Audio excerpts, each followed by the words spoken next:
Shalom, selamat malam bagi kita semua. Halo. Selamat malam.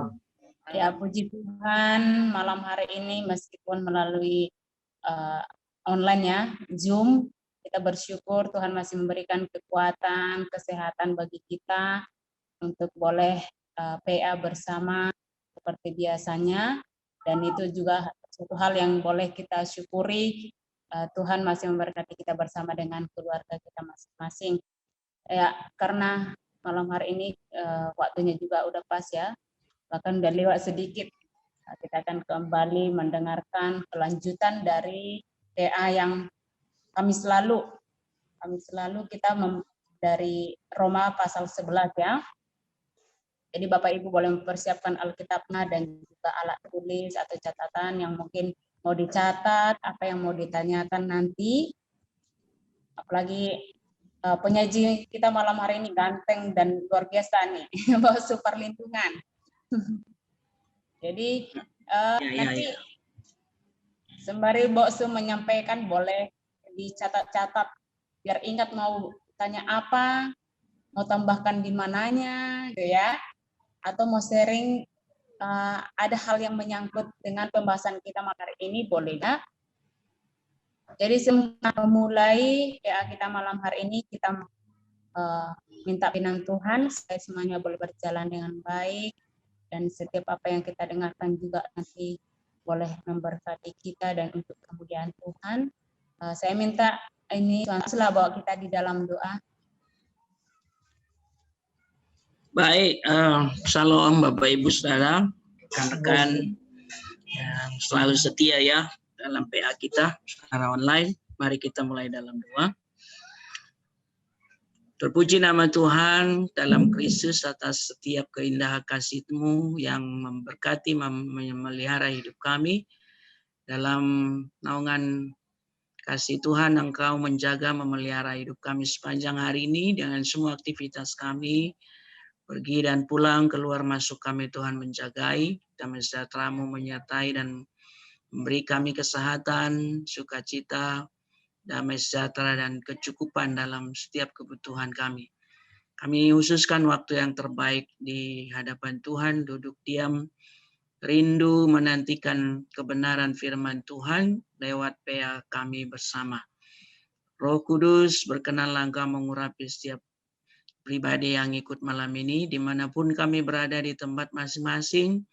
Tuhan memberi kami hikmat-Mu, menuntun kami kepada seluruh kebenaran Tuhan. Biar berkat yang sama kami terima dari setiap kebenaran yang kami pelajari malam ini. Terima kasih Bapa, dalam nama Yesus Kristus kami berdoa. Amin. Amin. Baik, Bapak Ibu Saudara, Roma pasal yang ke-11.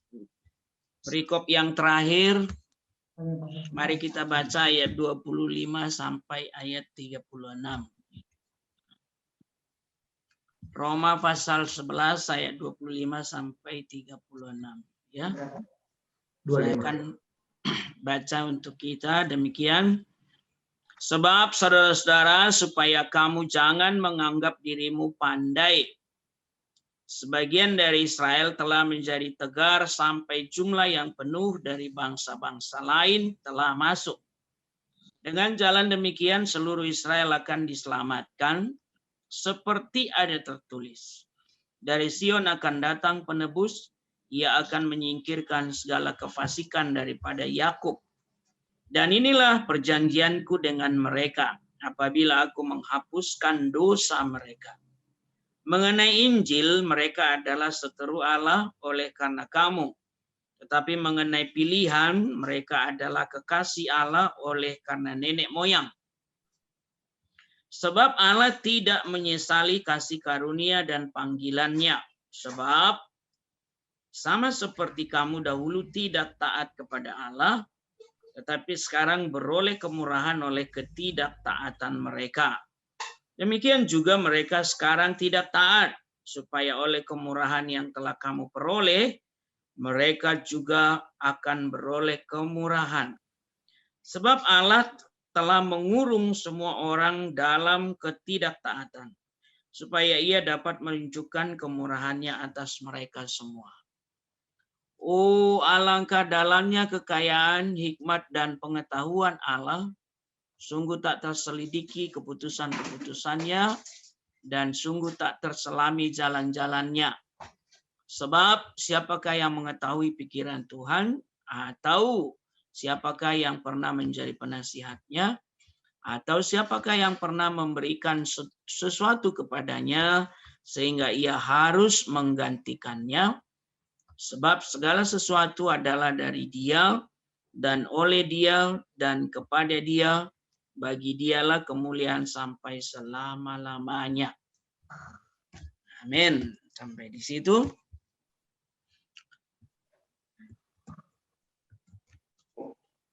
Baik. Sekarang inilah.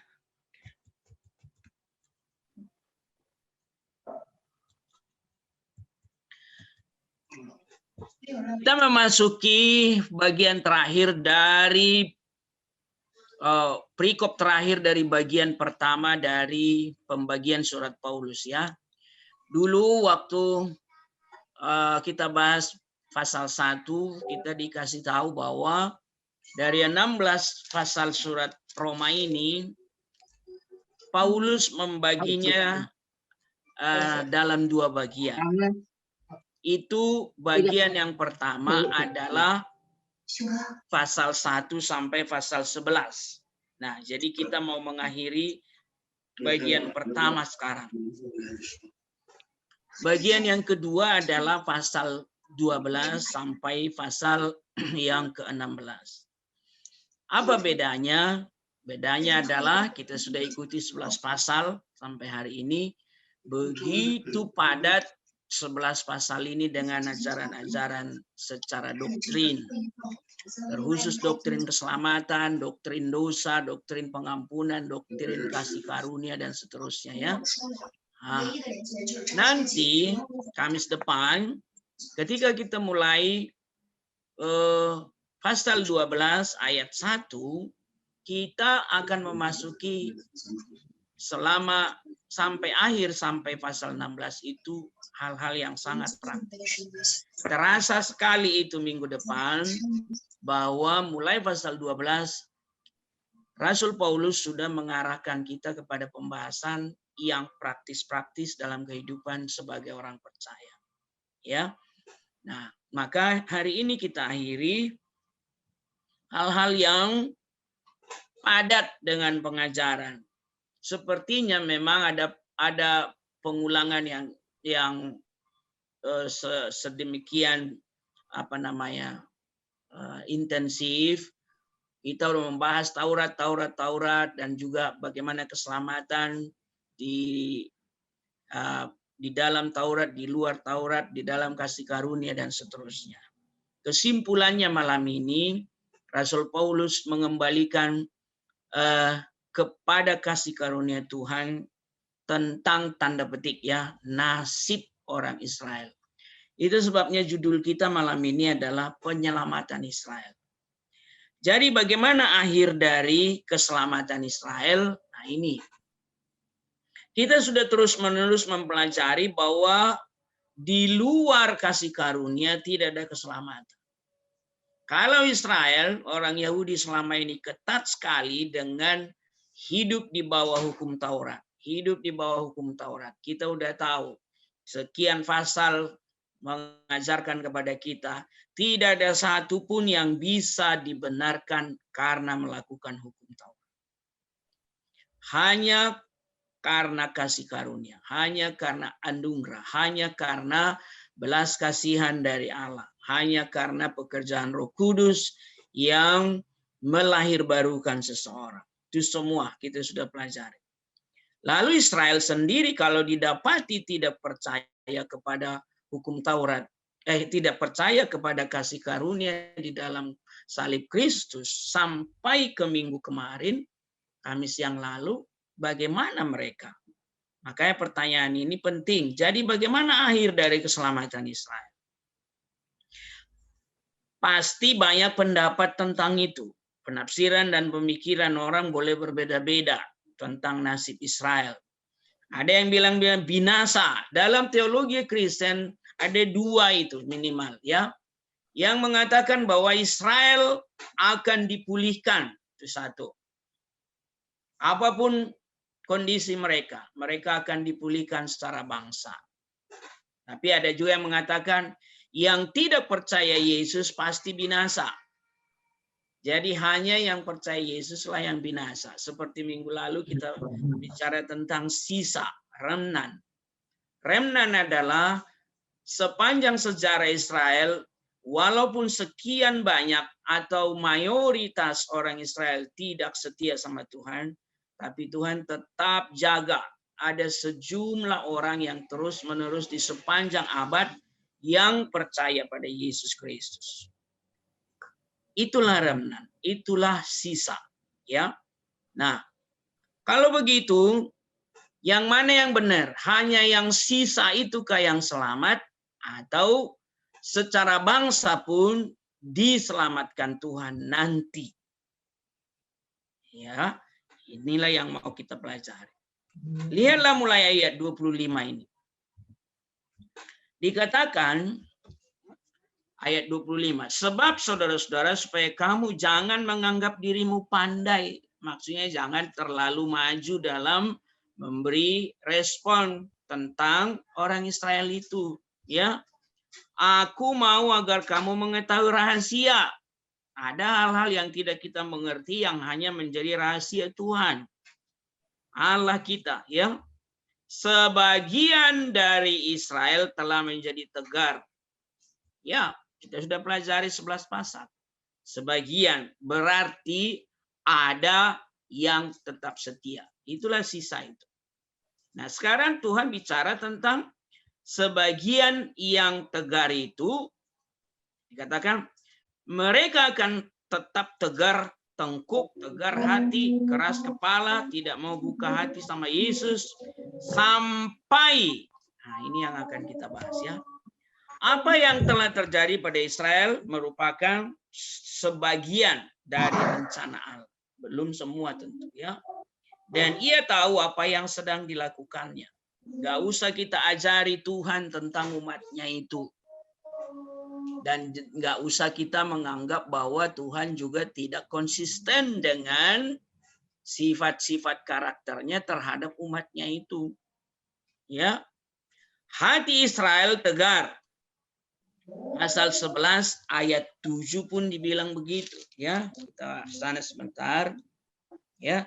Jadi bagaimana Israel tidak memperoleh apa yang dikejarnya, tetapi orang-orang yang terpilih telah memperolehnya dan orang-orang yang lain telah tegar hatinya. Tegar di situ maksudnya ya nggak mau percaya Yesus, sederhananya gitu aja, ya. Israel hatinya tegar sebagian. Cuma pertanyaannya, sementarakah mereka itu tegar atau selamanya tegar? Nah itu. Sementara waktukah sampai ada waktu pemulihan? Padahal di ayat 25 dikatakan sampai apa? Jumlah yang penuh dari bangsa-bangsa lain telah masuk, termasuk bangsa Indonesia lah itu. Termasuk kalau di Matius pasal 28 ayat yang ke 19-20 itu semua etnis, ya, ta etna, suku sebetulnya, suku Batak, suku Tionghoa, suku Manado dan seterusnya, ya kan? Sementara atau selamanya mereka tegar. Pertanyaannya berapa lama sampai jumlah yang penuh dari bangsa-bangsa lain telah masuk? Nah, siapa yang tahu jumlah itu penuh dan kapan penuhnya? Penuhnya berapa? Kapan penuhnya? Kita nggak tahu. Maka itulah rahasia. Maka firman ayat 25 itu Paulus bilang jangan ada yang menganggap pandai, apalagi sampai kita meramal-ramal. Ya, seperti sering terjadi dalam sejarah gereja. Ada juga yang meramal, ya tahun sekian, tanggal sekian Yesus datang, ada hari kiamat dan seterusnya, ya. Nah, Saat ini Allah telah melawat bangsa-bangsa lain. Itu dituliskan di Kisah Para Rasul pasal 15. Oke. Nah, kalau kita lihat dari pergerakan misi, Bapak Ibu, kita mulai dari Kisah Para Rasul gereja mula-mula, misalnya di Israel, di Palestina, terus di Asia Kecil, ya. Terus dalam perjalanan Paulus kita lihat dia menyeberang ke Makedonia, ya, panggilan Makedonia. Lalu akhirnya Eropa menjadi target penginjilan, Eropa menjadi dominan, menjadi Kristen dan seterusnya. Lalu dari Eropa lah mengirim misionaris sampailah ke Amerika, sampailah ke Afrika, sampailah ke Asia. Dan sekarang kita lihat kalau belajar dari Wahyu kaki Dian itu lampu apinya itu kira-kira begitu. Ada di Asia mungkin, ya, pertobatan sekarang yang paling dominan sebetulnya itu di Tiongkok.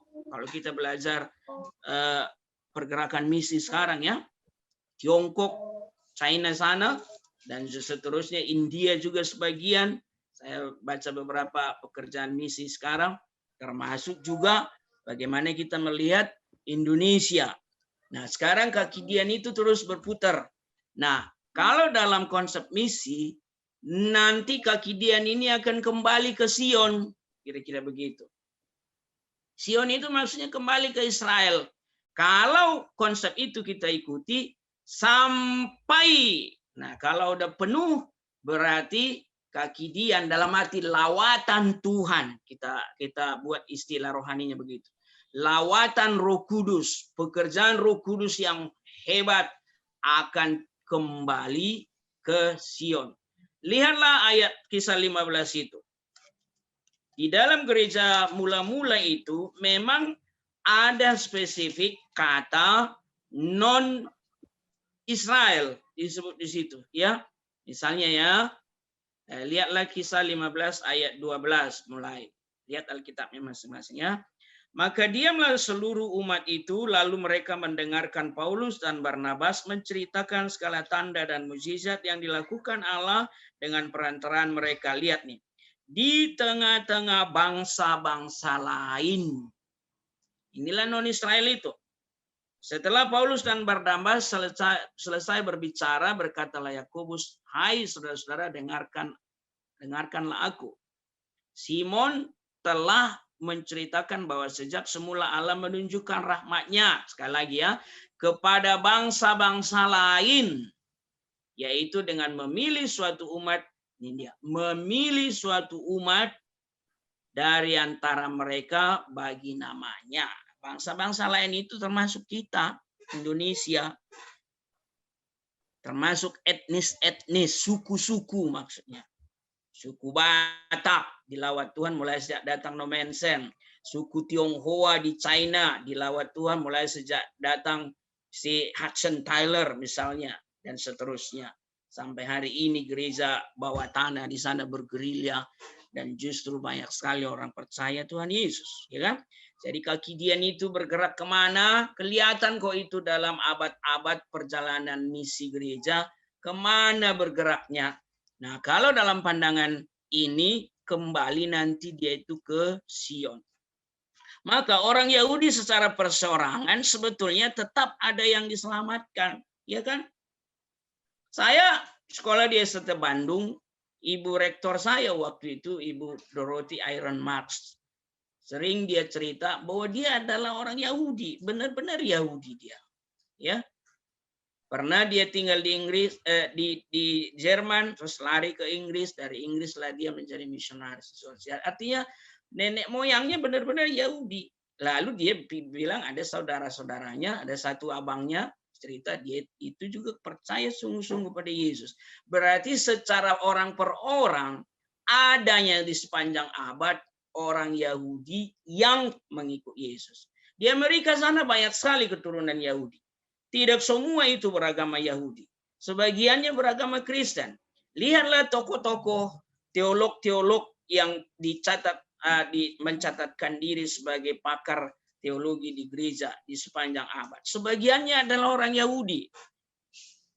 Ya, pengusaha-pengusaha Amerika sebagiannya orang Yahudi dan sebagiannya Kristen. Nah, kira-kira begitu. Jadi orang per orang secara bangsa memang di Israel sana tidak langsung terjadi kebangunan rohani menjadi negara Kristen, mereka enggak, tapi satu persatu orang per orang istilahnya di berbagai belahan dunia ini. Karena mirip-mirip dengan Tionghoa, memang Tionghoa lebih banyak jumlahnya secara jumlah persennya, tapi orang Yahudi pun sebetulnya menyebar di berbagai penjuru dunia sampai ke Afrika pun. Beberapa waktu terakhir ini orang Yahudi di Afrika disuruh pulang. Nah, saya ada fotonya itu hari itu. Orang Yahudi yang pulang dari Afrika itu udah hitam-hitam orangnya, mungkin karena percampuran dan seterusnya atau karena alam, tapi udah ada agak ke Afrika-Afrikaan, tapi mereka tetap orang Yahudi. Mirip. Jadi maksudnya di berbagai belahan dunia ini ada orang Yahudi. Saya tahu di Surabaya ada orang Yahudi dan ada sinagoge mereka di sana. Ya, di Surabaya ya, berarti di Indonesia adanya orang Yahudi dan seterusnya. Mereka ada yang percaya pada Yesus, ada banyak ya. Jadi kalau kata sampai ayat 25 itu ya, dari Roma pasal yang ke-11 tadi, sampai ada sejumlah dari suku non-Yahudi penuh dikatakan ya, jumlah yang penuh dari bangsa-bangsa. Di Matius 23, Lukas 21, Mazmur 110 juga ada kata ini, sampai. Jadi ternyata adanya cara-cara Tuhan membuat satu kurun waktu tertentu untuk penantian. Contoh aja, satu aja kita buka ya. Matius pasal 23 misalnya. Sebuah rentang waktu untuk menyampaikan sebuah rencana Tuhan dikasih kurun waktu, rentang waktu. Saya ya, Matius 23 ayat 32 misalnya ya. Nah, katakan begini. Jadi penuhilah juga takaran nenek moyangmu. Hai kamu ular-ular, hai kamu keturunan ular bulu dan seterusnya. Dan seterusnya. Supaya kamu dan seterusnya ya. Sampai akhirnya. Nah, kata-kata itu muncul. Di Lukas 21 pun begitu. Di Mazmur 110 pun begitu. Ya. Dikatakan. Ayat 34 misalnya. Sebab itu lihatlah aku mengutus kepada nabi-nabi orang-orang bijaksana ahli Taurat. Separuh di antara mereka akan kamu bunuh, kamu salibkan, yang lain akan kamu sesah di rumah ibadah dan kamu aniaya supaya kamu menanggung akibat penumpahan. Jadi ada maksud tertentu. Ada maksud. Ada satu kurun waktu dipakai Tuhan untuk menggenapi rencananya. Itulah maksud kata sampai di situ. Ya. Sampai apa? Mari kita lihat ayat 26. Janji Allah dipenuhi, ya. Kembali kita ke Roma pasal 11 itu, ayat 26. Dengan jalan demikian seluruh Israel akan, lihat kata-kata ini Bapak Ibu. Ayat 26 ini mulai kata dari Sion akan datang penebus, itu dikutip dari Yesaya pasal 59 ayat 20 sampai 21. Nah, kalau boleh nanti baca juga Yesaya pasal 60 ya. Nah, di Yesaya pasal 59 sebetulnya sudah ada nubuat yang disampaikan oleh Tuhan Allah tentang nasib, tanda petik lah apa gitu ya, nasib orang umatnya kelak. Misalnya lihat ayat 20 dari Yesaya 59. Dan ia akan datang sebagai penebus untuk Sion. Sion itu Israel, Bapak Ibu. Dan untuk orang-orang Yakub, berarti keturunan Israel, yang bertobat dari pemberontakan-pemberontakannya. Demikianlah firman Tuhan. Sudah dinubuatkan akan ada pertobatan. Allah berjanji untuk menyelamatkan umatnya, dan ia akan memegang janjinya. Ayat 21 itu, adapun aku, inilah perjanjianku dengan mereka bahwa firman Tuhan, rohku yang menghinggapi engkau dan firmanku yang kutaruh dalam mulutmu tidak akan meninggalkan mulutmu dan mulut keturunanmu dan mulut keturunan mereka dari sekarang sampai selama-lamanya, firman Tuhan. Kalau bicara tentang rohku ada di dalam hati orang, itu bicara tentang Pentakosta. Roh Kudus masuk dalam hidup orang percaya, itu bicara tentang zaman gereja, itu bicara tentang sejumlah orang percaya pada Yesus Kristus. Ya. Nah, janji untuk pertobatan ini pribadi atau secara bangsa? Nah, ini pertanyaannya. Tolong kita diskusi sebentar. Dari sepanjang penjelasan saya, kalau begitu janji pertobatan yang di Yesaya 59 itu pribadi atau bangsa? Tadi saya bilang selalunya ada secara pribadi orang Israel yang bertobat. Itu kira-kira yang percaya Yesus. Nah, kalau janji pertobatan di Yesaya 59 itu secara bangsa atau secara pribadi? Pertobatan yang dimaksud. Untuk membantu itu, Bapak Ibu, mari kita lihat Zakaria. Ya, Zakaria masih di PL ya, tapi tidak kita baca seluruhnya karena ini dua pasal saya cantumkan. Tapi lihatlah judulnya saja. Pembebasan dan pembaharuan Yerusalem.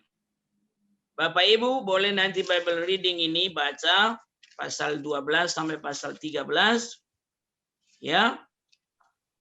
Bahwa di sini di ayat-ayat ini dikatakan, lihat yang mulai ayat 1 misalnya, firman Tuhan tentang Israel, itu secara bangsa loh ya. Demikianlah firman Tuhan yang membentangkan langit dan meletakkan dasar bumi dan menciptakan roh dalam diri manusia. Sesungguhnya aku membuat Yerusalem menjadi pasu yang menyebabkan segala bangsa di sekeliling menjadi pening. Juga Yehuda akan mengalami kesusahan ketika Yerusalem dikepung dan seterusnya. Dan seterusnya akan ada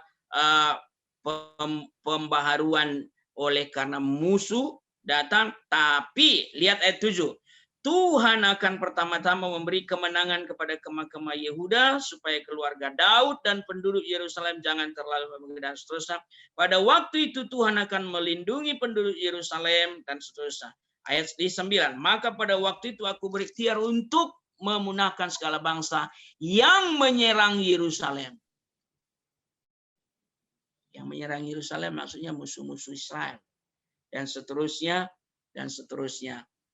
Dua pasal ini kalau kita baca keseluruhan karena tidak cukup waktu ya.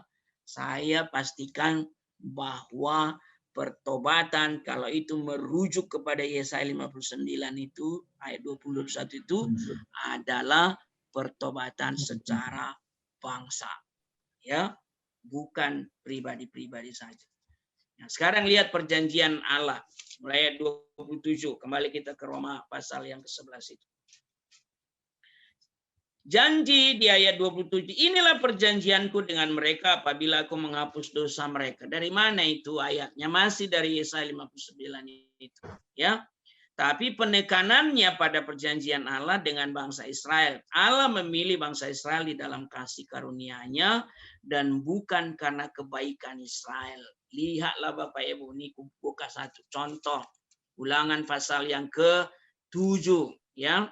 Ayat yang ke-6 misalnya ya. Apa dasar pemilihan Israel waktu mereka dipilih menjadi umat Tuhan?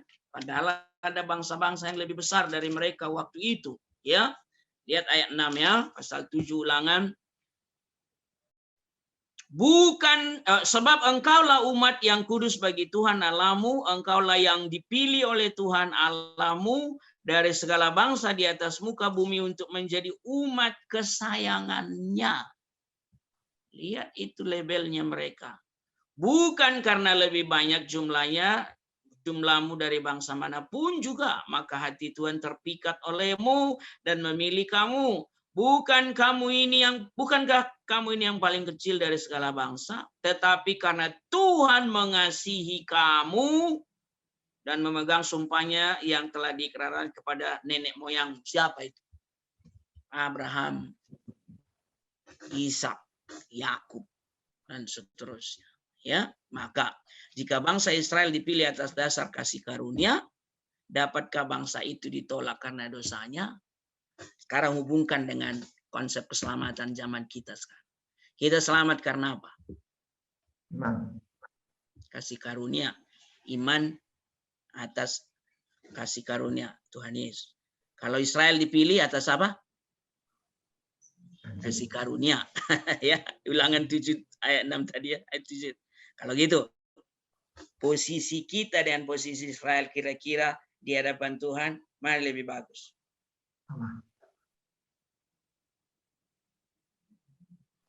Ada yang berani bilang kita lebih bagus, nah, apa posisinya dari Israel? Tidak berani. Minggu lalu kita sudah PA itu, kita ini apa sebetulnya pohon zaitun ya, yang kita ini rantingnya yang dicangkokkan ke batangnya. Ingat ya, jangan lupa itu ya. Bersyukurlah kita dicangkokkan batangnya itu Israel, bukan kita batangnya ya. Oke.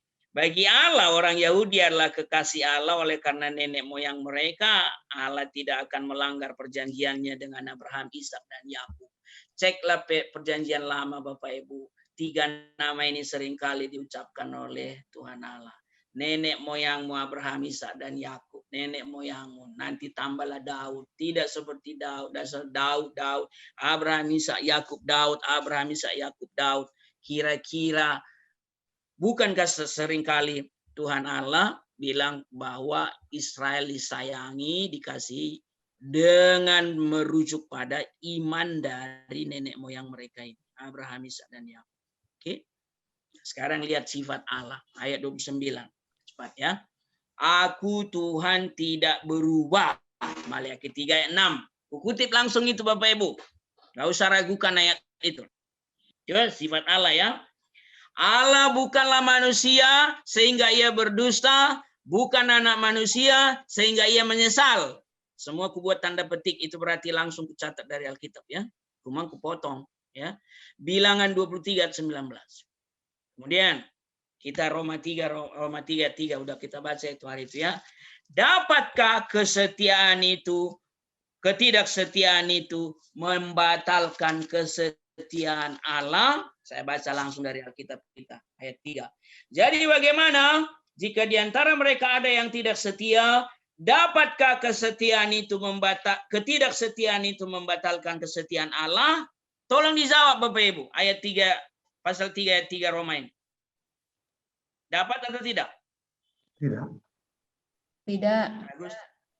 Jawabnya tidak atau dapat? Tidak. Dapatkah ketidaksetiaan itu Dapat membatalkan kesetiaan Allah? Tidak. Itulah. Karena itu pertanyaan retorika. Sudah tahu jawabnya. Jawabnya adalah tidak. Lihatlah sifat-sifat di Maliaki 3:6, bilangan 3, 23, 19. Begitulah Allah yang disembah oleh Israel dan yang kita sembah. Kalau begitu, semakin mengerucut sekarang, bagaimana kita menyimpulkan nanti keselamatan orang Israel ya. Sekarang kasih karunia Allah. Nah, kita pun diselamatkan karena kasih karunia kok. Nah, sekarang ya, tugas non Israel kita ya, di luar Israel yang percaya pada Yesus, yang diselamatkan, kan berulang kali beberapa yang lalu di pasal yang PA yang sudah kita PA-kan, membangkitkan cemburu di hati mereka. Sejumlah orang di luar Israel percaya supaya cemburu mereka. Loh, nenek moyang kita yang percaya sama Jehovah kok orang lain sana, orang di luar kita yang selamat, cemburu hatinya. Lalu mereka juga tergerak percaya, kalaupun belum sepenuhnya sampai hari ini. Dan itu Tuhan yang bilang, supaya mereka cemburu. Maka tugas kita, pamerkanlah imanmu sama orang Israel. Kira-kira begitu. Ke gereja-gereja di luar Israel kan begitu hebat. Ya. Sebagian dari Israel menjadi tegar, ayat 25 tadi. Ya. Berarti secara perseorangan ada yang diselamatkan. Itu tadi kesimpulan kita. Kemudian, tidak ada perbedaan, dibilang Roma 3:22, Roma 10 ayat 12. Tidak ada perbedaan, maksudnya yang percaya hukum Taurat dengan yang tidak percaya. Berarti, tadi saya tanya, kira-kira kita yang percaya sama Yesus dengan Israel, kira-kira lebih dipandang mana, lebih berharga mana? Kita nggak berani bilang kita lebih baik, ya kan? Jadi kalau gitu, tidak ada perbedaan. Roma bilang begitu. Kalau sekarang, ingatlah berkat kepada Abraham di dalam Kejadian pasal 12 ayat 1 sampai 3 itu. Inilah dibilang Tuhan ya, saya potong ya. Olehmu semua kaum di muka bumi akan beroleh berkat. Kalau begitu, keturunan Abraham secara jasmani adalah Israel, keturunan Abraham secara rohaninya kita. Ayat ini sudah tergenapi kepada kita. Kita beroleh berkat dalam keselamatan dalam Yesus karena Abraham. Maka Abraham menjadi bapa orang beriman. Ya, lagu anak sekolah minggu itu, Bapak Abraham mempunyai anak-anak, kita itu termasuk. Ya, nah kalau begitu berkat kepada Abraham, apakah pernah dicabut janji itu? Tidak pernah. Ya, itulah yang dimaksudkan oleh Rasul Paulus. Betapa ajaibnya Allah yang berjanji akan menganugerahkan kasih karunia-Nya itu, maka lihatlah mulai ayat 33. Ya, ayat 33. Teologi yang begitu padat di sepanjang 11 pasal. Sekarang 3 atau 4 ayat terakhir itu, 4 ayat terakhir, muncullah yang namanya puji-pujian kepada Tuhan. Kalau di gereja kita sebutlah itu doksologi. Setiap kita mengakhiri ibadah formal hari Minggu, puji Allah Bapa Putra, ya, bahasa Mandarin juga kita hafal itu. Itulah doksologi. Doksa bahasa Yunani artinya pengagungan. Kembalikan segala pengagungan, hormat, kemuliaan kepada Tuhan. Atas apa? Rasul Paulus mengerti sekarang. Ajaib selamanya ajaib Allah kita yang menyelamatkan umatnya. Maka di dalam kekayaan hikmat dan kuasanya oleh anugerahnya yang dahsyat itu, terciptalah umat pilihan yang sejak kekal telah ia rancang dan telah ia kasihi. Oh, betapa tinggi, dalam, lebar, dan luas kasih Kristus. Betapa tak terselaminya hikmat dan kuasa Injil. Kalau kita mengerti kata-kata yang disampaikan Rasul Paulus ini, pokoknya segala sesuatu kita kagum luar biasalah kepada Tuhan oleh hikmatnya. Sebab apa? Israel sedemikian tegar tengkuk pun dalam kuasa dan kasih Tuhan, tetap ada rahasia keselamatan untuk mereka. Maka ayat 33, 36 itu lihat. Ayat 33 yang dikutip Rasulullah. Oh, alangkah dalamnya kekayaan, hikmat, dan pengetahuan Allah. Sungguh tak terselidiki keputusan-keputusan Allah dan sungguh tak terselami jalan-jalan. Kalau akhirnya kita bilang, Israel akan binasa semua. Jangan, tidak boleh bilang begitu. Israel hanya yang percaya Yesus sekarang aja yang diselamatkan. Kita juga nggak bisa bilang begitu. Padahal beberapa ayat tadi dibilang, emangnya kamu dulu taat? Enggak. Justru kamu nggak taat, kamu dapat kasih karunia. Ya kan? Oke, kita lah itu. Sekarang, emangnya Israel taat sekarang? Enggak. Kalau mereka yang nggak taat, bisakah Tuhan memberi kasih karunia kepada mereka? Jawabannya bisa. Buktinya waktu pemilihan mereka di ulangan pasal yang ke-7 tadi, justru kasih karunia dasarnya. Kalau gitu apa bedanya dengan kita? Mengapa berani kita bilang yang nggak percaya Yesus sekarang pasti binasa? Pada saat itu. Maka Rasul Paulus hanya bilang, oh alangkah dalamnya hikmat, nggak ngerti aku. Pokoknya itu keputusan Tuhan yang paling ajaib dalam kedaulatannya lah, kira-kira begitu. Maka diakhirilah ayat 36 itu begini. Sebab segala sesuatu adalah dari Dia, oleh Dia, kepada Dia. Udahlah, soli Deo gloria aja lah, kira-kira begitulah. Bagi Dialah kemuliaan sampai selama-lamanya. Sebab apa? Lihat ayat 34, 35. Emangnya siapa kita? Kalau ku buat bahasa bebasnya ya, ayat 34, 35. Siapa kita rupanya hingga kita bisa mendikte Tuhan? Siapa kita supaya emangnya kita bisa ngatur Tuhan? Siapa kita supaya kita bisa mengerti jalan-jalan Tuhan? Nah, kira-kira begitulah.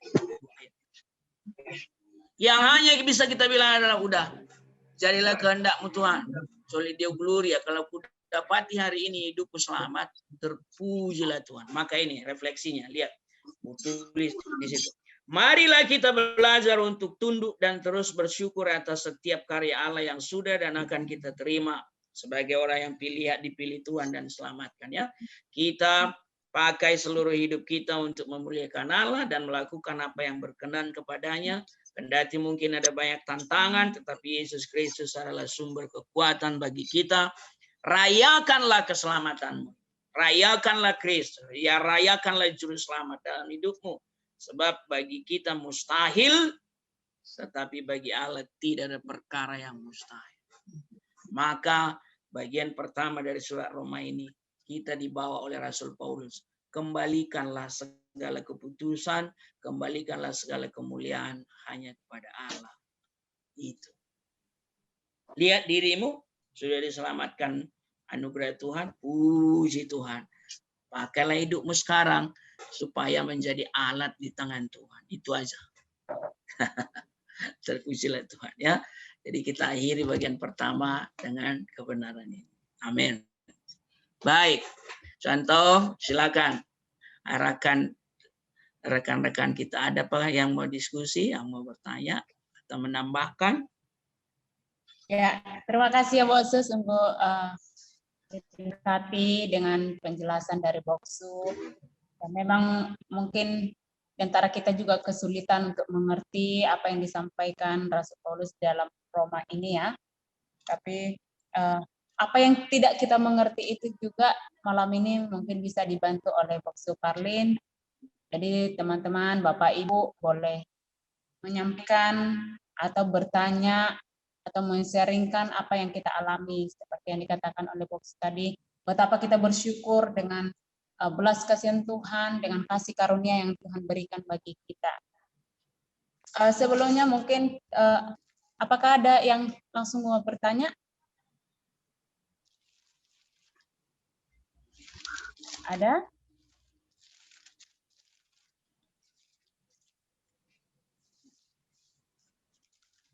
Oke, sebelum ada mungkin yang bertanya atau mau sharing, saya agak ini juga sih, tadi kan Boksu memang sudah menjelaskan, tapi lebih apanya saya mau bertanya di dalam ayatnya yang ke-31 Boksu, maksudnya itu bagaimana? Saya bacakan, demikian juga mereka sekarang tidak taat supaya oleh kemurahan yang telah kamu peroleh. Ya. Demikian juga mereka sekarang tidak taat supaya oleh kemurahan yang telah kamu peroleh mereka juga akan beroleh kemurahan itu. Apakah maksudnya dengan bangsa lain itu juga akan beroleh kemurahan atau ini khusus untuk orang Yahudi itu? Harus dihubungkan dengan ayat 30 contoh. Jadi bayangkanlah yang namanya gantian kita, ya. Kira-kira gitu. Mengerti? Gantian kita, ya. Oke. Maksudnya gimana? Lihat ayat 30. Sebab sama seperti kamu dahulu tidak taat kepada Allah. Oke, ingatlah dulu kita atau seluruh bangsa-bangsa di luar Kristus, di luar Israel tidak taat pada Allah, termasuk kita, secara suku, secara bangsa, secara pribadi, oke? Tetapi sekarang beroleh kemurahan. Kita kan? Iya. Bukankah beberapa ayat sebelumnya yang sudah kita PA-kan? Karena mereka menolak Kristus, kita dapat. Betul kan? Kan diulang-ulang itu ayat-ayat itu. Mereka tolak, justru kita dapat. Gitu ya. Nah, oleh ketidaktaatan mereka, makanya dapat remah-remahnya kita. Kira-kira gitulah ya. Oke. Nah, sekarang dibalik. Demikian juga mereka sekarang tidak taat. Giliran ya, giliran. Sekarang mereka yang tidak taat. Supaya oleh kemurahan, kembali ke kemurahan ya, anugerah itu. Yang telah kamu peroleh, kita lah itu ya, sekarang udah selamat ya. Mereka juga akan beroleh kemurahan. Kalau begitu apa bedanya dengan kita dulu? Dulu pun kita nggak taat kok, tapi dikasih karunia Tuhan. Sekarang selamat. Nah, sekarang mereka tidak taat, apakah tidak mungkin mereka dikasih karunia Tuhan juga? Jadi nggak terbalik poin, kira-kira gitu lah. Itu sebabnya kita nggak boleh memvonis selamanya akan binasalah Israel ini. Nggak akan mendapat apalagi tempat di hati Tuhan. Oh, no. Dulu kita justru jauh.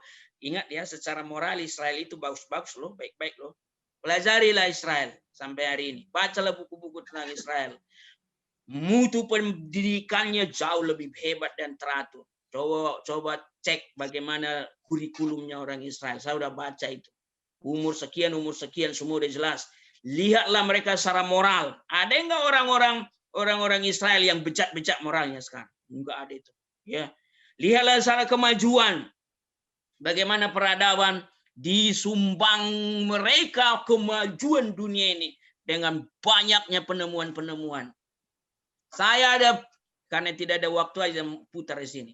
Dari sekian banyak kemajuan penemuan teknologi di dunia ini, di situ ditemukan orang Yahudi sampai bosan dengarnya bilang di video itu, dengar orang Yahudi, penemunya orang Yahudi. Nah, itulah berkat itu. Jadi maksudnya jangan pikir bangsa lain lebih baik dari mereka secara moral, itu maksudnya. Oke. Nah, oke, terima kasih contoh. Terima kasih. Ya, terima kasih Pak Su. Ya, yang lain Bapak Ibu, apakah ada yang mau bertanya? Silakan, waktu kita nggak banyak ini. Tinggal 11 menit lagi. Atau mau sharing bagaimana kita mensyukuri berkat kemurahan Tuhan tadi. Seperti refleksi yang disampaikan. Contoh. Ya, Cik Kristi, silakan. Ya, enggak dari apa ya yang diutarakan Pak Parlin, Boksu Parlin ya. Rasa-rasanya kita selama ini kurang apa ya? Sebenarnya kita harus mengucap syukur ya. Karena kita tidak ada apa-apanya, kita mendapat kasih karunia. Ya kan?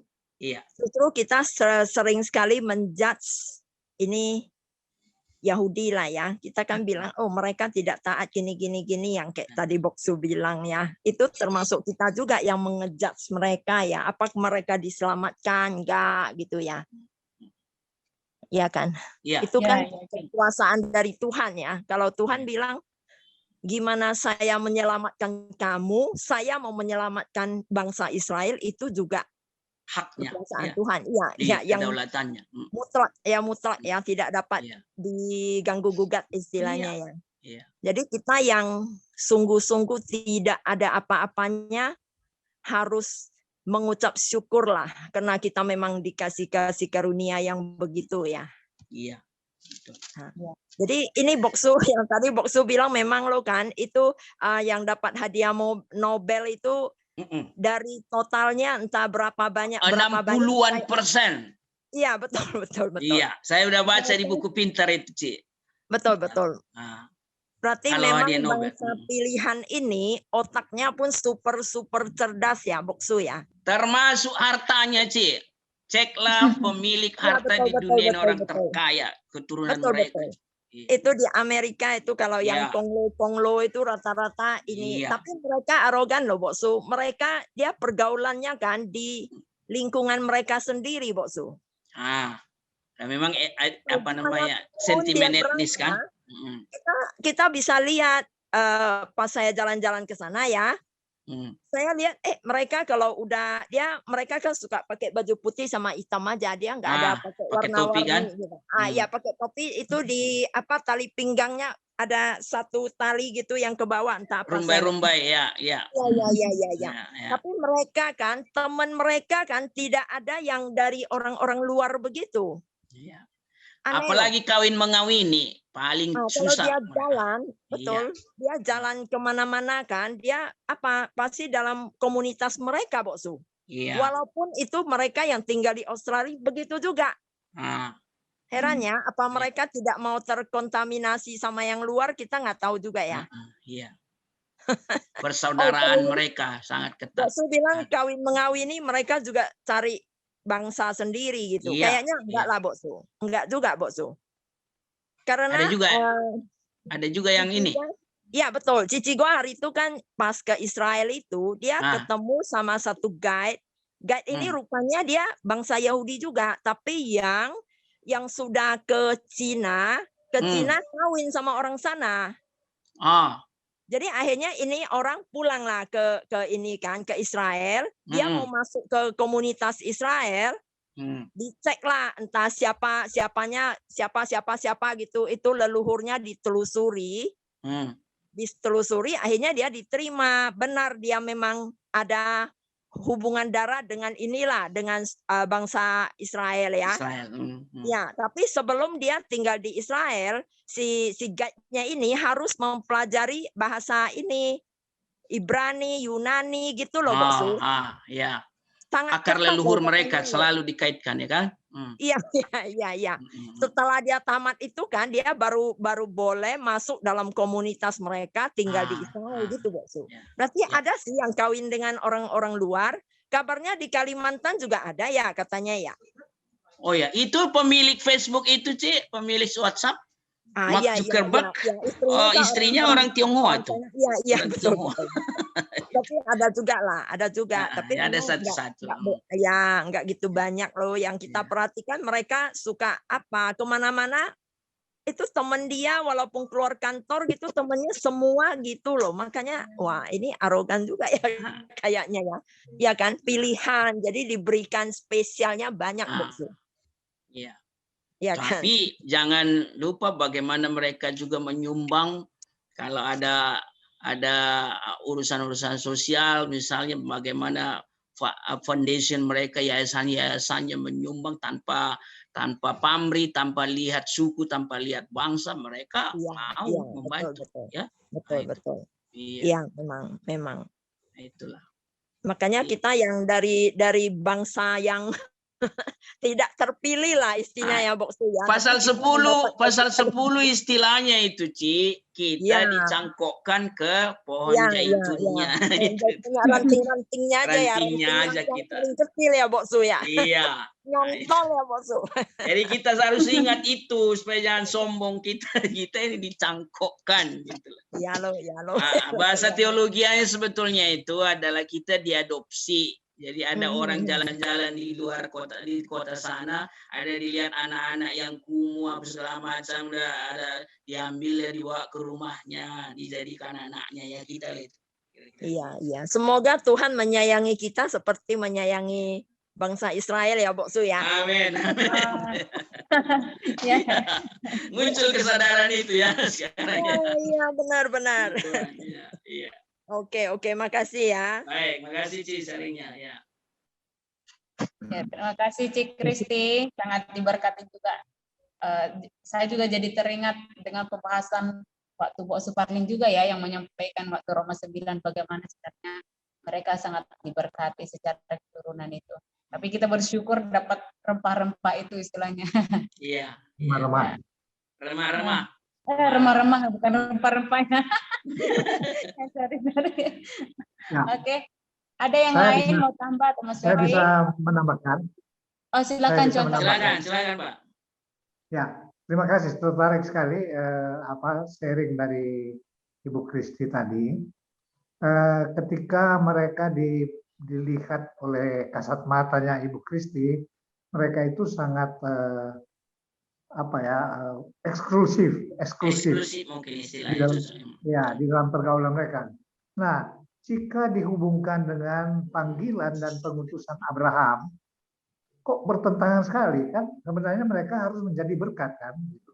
Apakah mereka menjadi berkat itu hanya dalam arti mereka memiliki hikmat yang begitu bijaksana sehingga pemegang Nobel terbesar dari Israel begitu? Dan dalam hubungan dengan praktisnya seperti kita maunya kalau menjadi berkat, selain kita mungkin berbagi dari apa yang kita punya, tetapi iman itu loh. Iman itu harus kita bagikan, kita sampaikan. Nah, kalau mereka itu begitu eksklusif, tidak bergaul dengan banyak orang, bagaimana orang mengenal Tuhan melalui mengenalkan itu kan? Jadi agak paradoks dengan panggilan kepada leluhur mereka, kepada Abraham. Itu aja yang saya lihat. Itu benar. Jadi Pak Agus benar. Jadi justru kegagalan Israel dari sekian tugas mereka ketika diangkat menjadi umatnya, berkat kepada Abraham itu menjadi berkat bagi bangsa-bangsa lain, itu justru sepanjang PL yang dikritik Jehovah, dikritik Allah melalui nabi-nabinya mereka itu, jangankan menginjil, dalam tanda petik kita pakai sekarang kata menginjili orang, mereka sendiri pun nggak berhasil membuat dirinya setia, taat, dan seterusnya. Ya kan? Sampai harusnya dibuang, sampai bangsa yang dari yang Samaria Yerusalem hilang oleh Asyur dan seterusnya.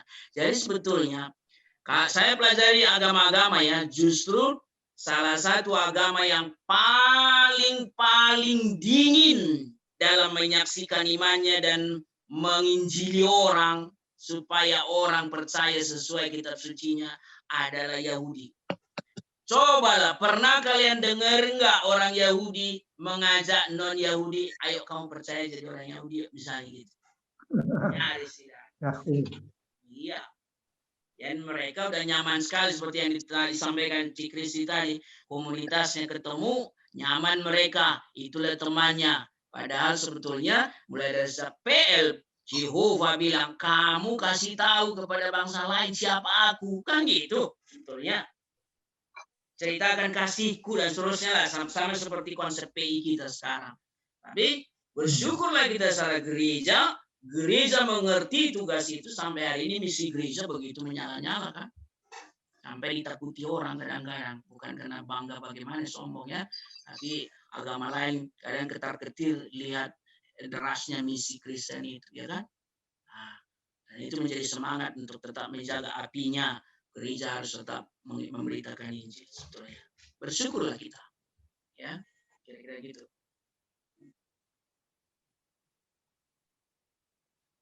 Baik, Boksu, saya tambahkan, Boksu. Ini kita kembali ke bagaimana Tuhan memperlengkapi orang-orang Israel ini, suku bangsa Israel ini menjadi orang-orang yang terkemuka ya, dalam tanda kutip, artinya yang kaya, yang penemu-penemu. Kaya dan pintar. Nah, ya, kaya dan pintar. Ini dihubungkan dengan, saya tidak tahu si Bill Gates ini apakah dia Israel, apa Yahudi atau Bill Gates Yahudi, itu jelas Yahudi. Oh, cerai ya, contoh. Cerai ya. Seminggu ini ada beritanya. Iya, betul. Nah, sekarang ini, saya ingin hubungkan.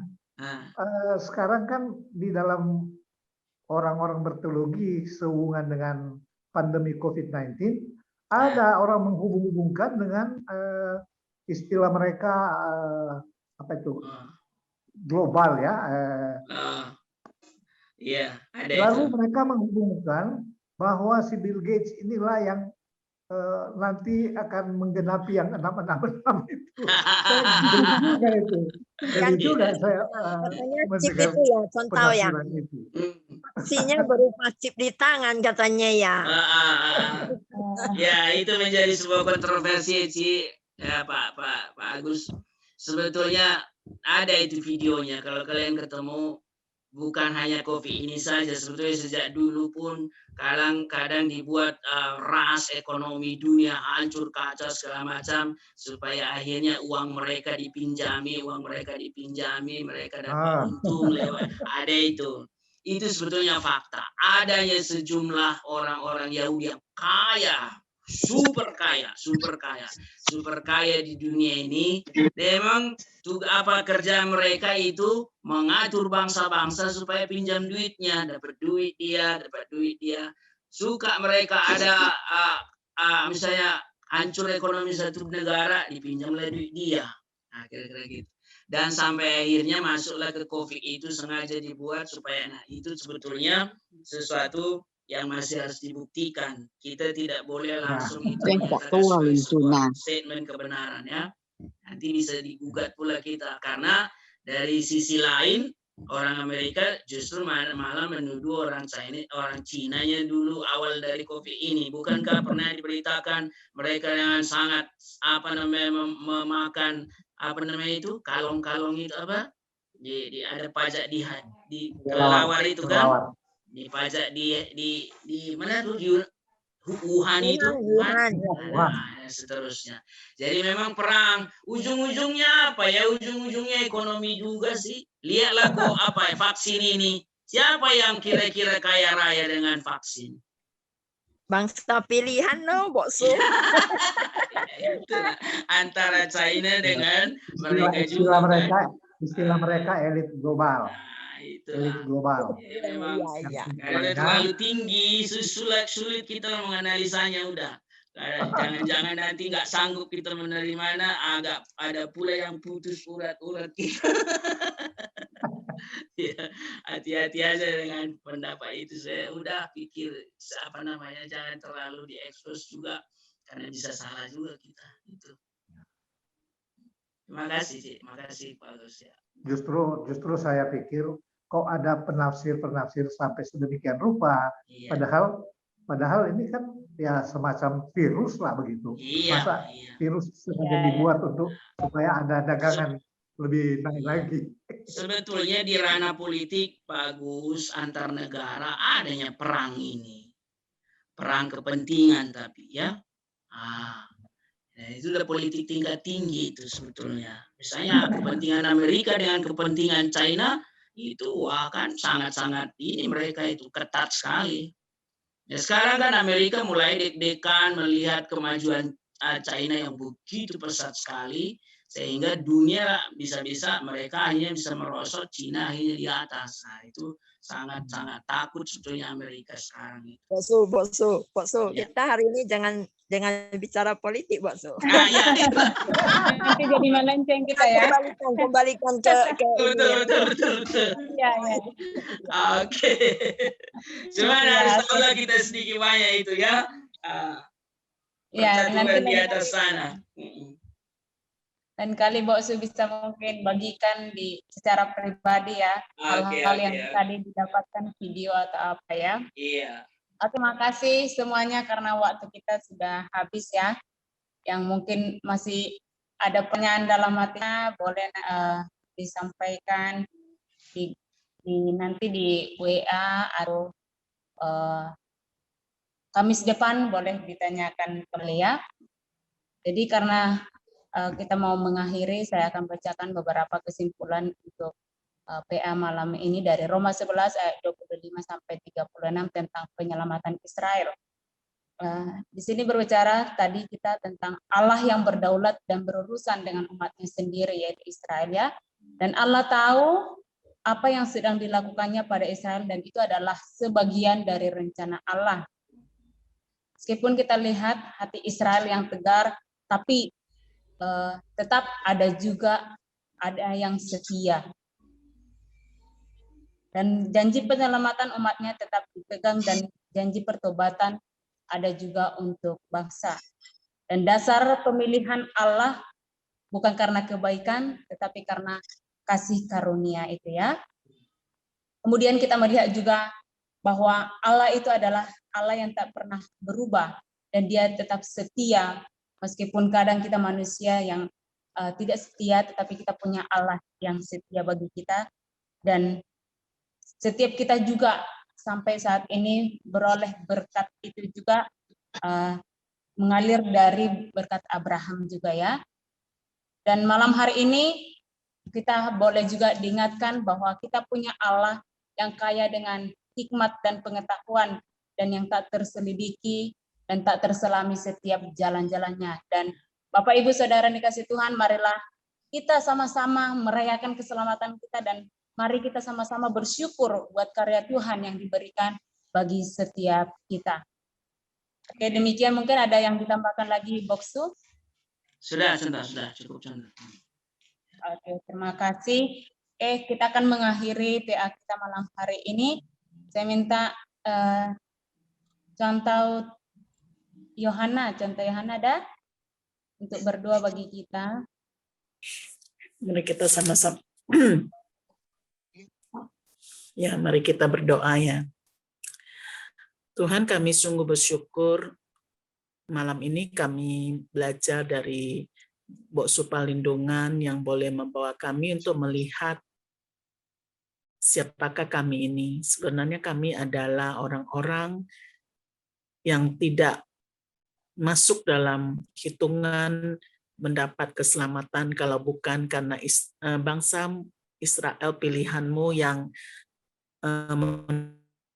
menolak Engkau. Tuhan, terima kasih kalau kami boleh menerima keselamatan itu juga karena kasih karunia-Mu.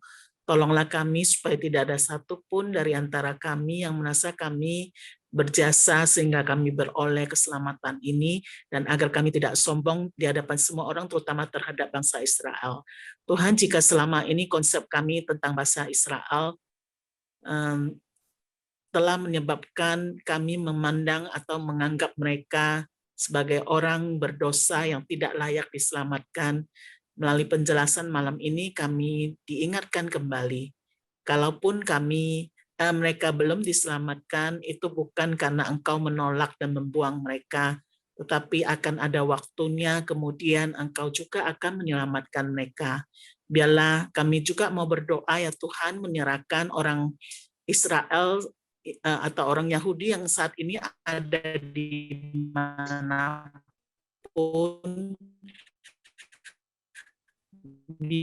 kiranya Tuhan tolong mereka melampaui semua bangsa di dunia, membuat mereka berpikir ataupun menyadarkan mereka bahwa semua itu adalah anugerah Tuhan, sehingga mereka juga belajar untuk rendah hati dan juga melihat kuasa Tuhan. Dan yang paling utama, Tuhan, kami berdoa kiranya Tuhan gerakan hati mereka satu persatu, biarlah secara pribadi mereka boleh menerima Yesus Kristus sebagai Mesias yang sudah datang yang menyelamatkan mereka. Kami rindu ya Tuhan, kiranya mereka juga mengalami keselamatan seperti kami. Tuhan, kami berdoa bagi mereka. Tuhan, kami juga bersyukur malam ini untuk Bok Supalindungan, untuk Cuan Taulong Nauli yang sudah memimpin kami, mengajar kami, kiranya Tuhan juga pimpin berkati pelayanan mereka. Semua peserta yang malam ini ikut, Tuhan, kami juga bersyukur kalau kami diingatkan kembali akan siapakah kami, biarlah kami boleh tetap setia pada Tuhan, dan biarlah Tuhan dengan keselamatan yang sudah Engkau berikan bagi kami, membuat kami senantiasa bersyukur untuk anugerah ini, dan kami sungguh-sungguh hidup takut akan Tuhan, kami menjalankan perintah Tuhan dengan setia, dan biarlah hidup kami sungguh-sungguh penuh dengan kami tunduk kepada Engkau. Terima kasih ya Tuhan, dan berkatilah kehidupan kami malam ini untuk tidur dan juga kehidupan selanjutnya. Engkau yang pimpin, Engkau yang menyertai. Terpujilah Engkau Allah yang baik, segala puji syukur kami kembalikan pada Engkau dalam nama Tuhan Yesus. Amin.